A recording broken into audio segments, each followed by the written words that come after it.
Hello guys, आजहरू चाहिँ हामीहरू घुम्न गइरहेका छौँ। हजुरलाई स्वागत छ मेरो टिकटकमा। आज चाहिँ हामी टोखा भन्ने ठाउँमा घुम्न गइरहेका छौँ। अनि चाहिँ हामीहरू साथीहरू परबाट आउँदैछ गाइज। अनि चाहिँ हामी टोखा घुम्नको लागि हिँडिरहेका छौँ। अगाडिका बाटोहरू पनि कति राम्रा छन् गाइज। अनि हामी चाहिँ साथी दुईजना अगाडि अगाडि फुइ हिँडिरहेका छौँ। अनि हेर्नुहोस्, यो चाहिँ टोखा जाने बाटो हो। कति राम्रो छ गाइज। हजुरहरू पनि टोखा घुम्न आउनु होला है त। हेर्नुहोस् त कति राम्रो फुल फुलेको छ यो घर अगाडि। हामी हेरेर छक्क परे। अगाडि हिँड्दै थियो त्यो माथिको कच्ची रोडहरू देखेको छ नि, त्यहाँदेखि साइनबोर्ड हो त्यो बाटो हुँदै हामी टोखा घुम्न जाँदैछौँ गाइज। अनि चाहिँ हामी यस्तो रहेको छ यो ठाउँ चाहिँ। यो ठाउँ हो होइन, यो कच्ची रोड हुँदै जान्छौँ। यहाँ चाहिँ बुढा बुवा आमाहरू पनि घुम्न भनेर आउनुहुँदो रहेछ। कति राम्रो लाग्यो ठाउँ।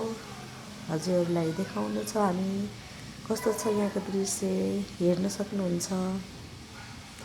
यहाँ चाहिँ सबैजना साथीहरू घुम्न आउनुहुँदो रहेछ। यसरी बस्नु हुँदो रहेछ होइन। अगाडि टिकटकहरू पनि गराउँदैछ। म फेरि फुइ हिँडिरहेको छु भिडियो गराउँदै होइन। अनि ऊ साथी पनि हेर्दै हाँस्दैछ। अरू चाहिँ पछाडि छन् साथीहरू। अनि हामी चाहिँ अगाडि हिँडिरहेका छौँ।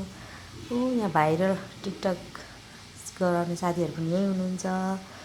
अनि चाहिँ हामी चाहिँ भिडियो गर्दै हेर्दै हिँड्यौँ। अनि यहाँ चाहिँ हाम्रा साथीहरू पनि हुनुहुँदो रहेछ। उहाँहरू चाहिँ निन्द्रामा मस्त व्यस्त हुनुहुन्छ। अनि चाहिँ हामी अगाडि हिँडिरहेका छौँ।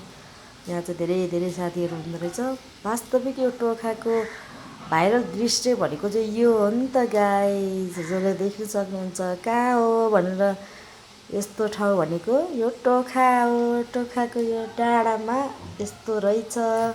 पुरा साथीले अगाडि गएर पुरा भिडियो गराइदिन्छु भने मैले चाहिँ भिडियो गराएँ। अनि चाहिँ सबैजनाहरू साथीहरू पनि आइपुग्यो नक्कल पार्दै हाँस्दै गाउँदै आइपुगे। अनि चाहिँ यो सिन देखेको त सबैजनाले फोटो खिच्ने भनेर मलाई भिडियो गराउनै दिएनन् गाइज। सबैले भिडियो गराउन लाग्यो। अनि मैले चाहिँ भिडियो अफ गर्न लागेँ। नेक्स्ट टाइममा भेटौँला।